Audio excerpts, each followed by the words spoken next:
All right, in this lesson, we are going to be exploring how to provide a counterexample to a conjecture and what happens to the conjecture when you do provide a counterexample. So the bottom line here is that a counterexample is an example that invalidates a conjecture. So what does this mean?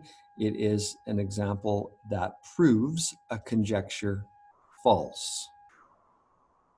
So for example, if I made a conjecture saying that every day in April is going to be a snowy day.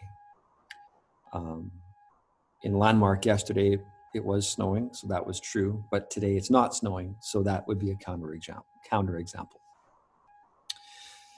So for example here, we have when finding the difference between two consecutive perfect squares, the conjecture is that the result will always be a prime number. So if we, for example, take 25, subtract 16, we get 9. 9 is not a prime number and therefore is a counterexample to the conjecture. If you make another conjecture about a value and a 10, the product of a value and 10 by adding a 0, 3 times 10 is 30, 14 times 10 is 140, and negative 867 times 10 is negative 8,670. You saw that we always add a 0 in the ones position. We fail to test values that are not integers. So if we take a decimal, 0.75 times 10, you do not equal 0.750. In fact, it's 7.5. So the decimal place moves.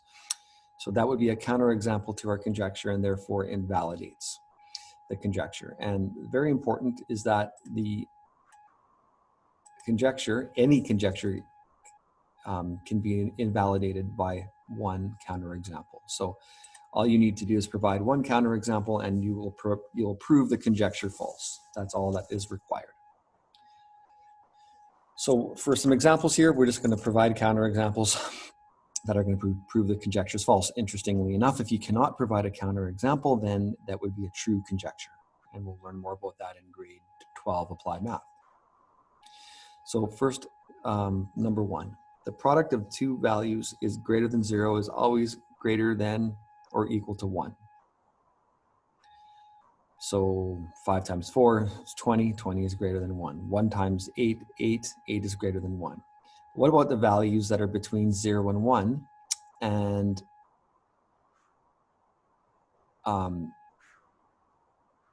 if we multiply them together. So let's try multiplying values between 0 and 1, decimals and fractions. Okay, so we could take an example, 0.5 times 0.6, for example, and we get 0.3. So those are both greater than 1, but when we multiply them, we get 0.3. 0.3 is less than 1, so therefore counterexample. So we cannot state that the product of two values greater than 0 is always greater than or equal to 1. That would be a false conjecture. The difference of two different integers is a value smaller than the larger integer. So for example, if we go 5 minus 3 equals 2, okay, 2 is less than 5.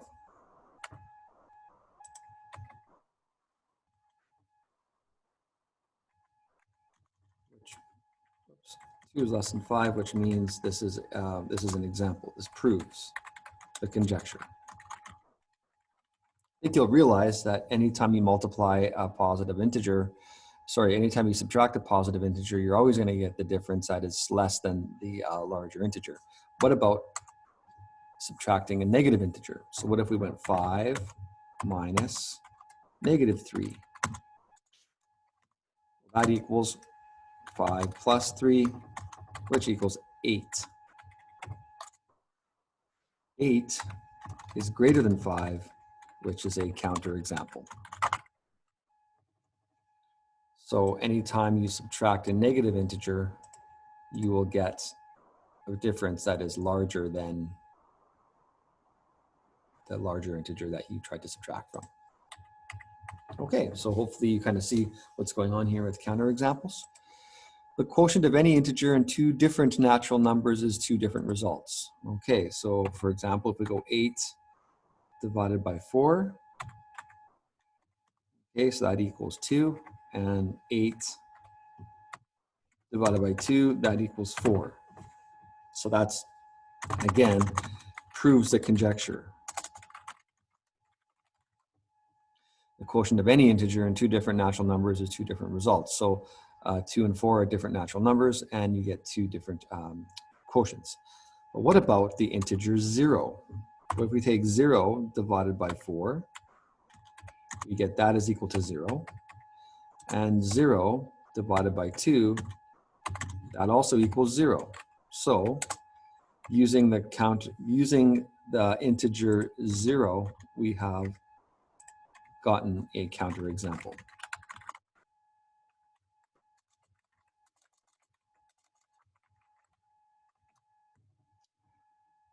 So using the integer 0. So sometimes we have to be a bit creative in thinking about counterexamples, but they should come along pretty straightforwardly.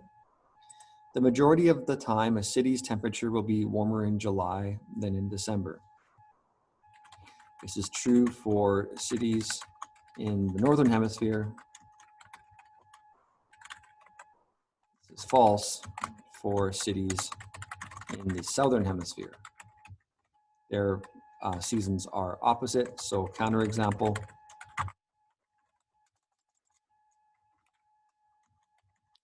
We could say Sydney, Australia. Okay. So we had to have a little bit of knowledge about geography for this one, but if we don't have the knowledge about geography, then we could do some research on the internet. And this example 5, we just went over this in the notes at the top. The difference between two consecutive perfect squares is always a prime number. The counterexample was 5 squared minus 4 squared, which is 25 minus 16, which is 9.